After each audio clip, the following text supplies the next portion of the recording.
आज हम पढ़ेंगे बीएससी पास फर्स्ट का फिज़िकल केमिस्ट्री में गैसेस स्टेज चैप्टर, जिसमें आज का हमारा टॉपिक है आदर्श व्यवहार से विचलन।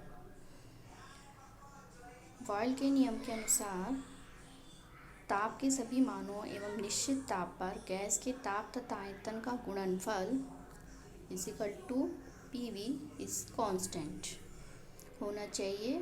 यदि PV और P के मध्य वक्र खींचा जाए तो ताप के अक्ष एक समांतर रेखा प्राप्त होनी चाहिए, जो कि हमारे चित्र में बिंदुवत रेखा द्वारा दर्शाई गई है। परंतु ये पाया गया एमागेट नामक साइंटिस्ट ने कि सभी गैसों के लिए इस प्रकार का वक्र प्राप्त नहीं होता है, अर्थात कुछ गैसें आदर्श गैस से विचलित हो जाती है, अर्थात P का मान बढ़ने पर PV का मान स्थिर नहीं रहता है।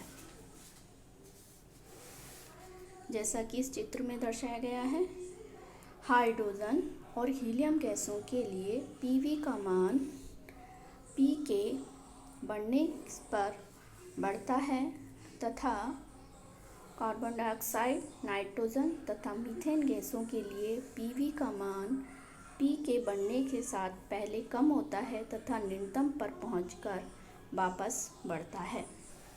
जैसा कि हम जानते हैं, आदर्श गैस समीकरण PV = nRT होता है। यदि n 1 मोल गैस ली जाए तो PV = RT होगा।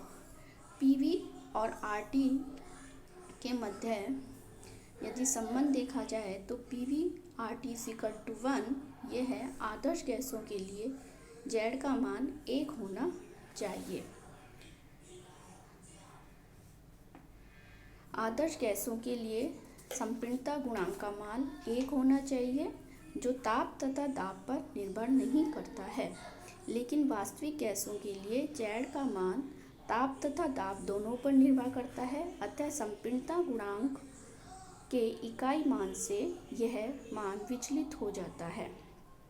स्थिर ताप पर कुछ जैसे कि हाइड्रोजन, नाइट्रोजन, कार्बन डाइऑक्साइड तथा मीथेन आदि के लिए संपीड़नता गुणांक का मान दाब के साथ परिवर्तन को हमने चित्र 2 में दर्शाया गया है, जिसमें कार्बन डाइऑक्साइड तथा मीथेन गैस के लिए Z का मान 1 से, कार्बन डाइऑक्साइड तथा मीथेन गैस के लिए Z का मान 1 से कम होता है तथा दाब बढ़ने पर Z का मान, कुछ गैसें जिनके लिए दाब बढ़ने पर Z का मान 1 से कम होता है तथा फिर वापस बढ़ने लगता है। Z का मान 1 से कम होने को इस बात को प्रदर्शित करता है कि उच्च दाब पर इन गैसों के लिए संपीड़नता गुणांक का मान कम होता है। हाइड्रोजन तथा हीलियम के लिए PV के मान सभी दाबों पर आदर्श गैस के PV के मानों से अधिक पाए जाते हैं। इसे संपीड़नता गुणांक Z का मान 1 से अधिक है, अतः इनकी संपीड़नता कम होती है।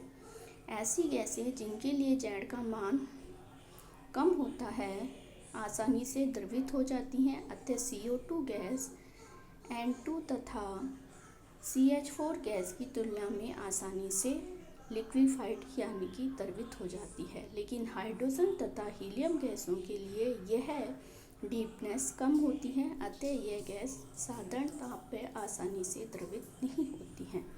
तो ये था हमारा आदर्श गैस से विचलन का विचलन। थैंक यू, धन्यवाद।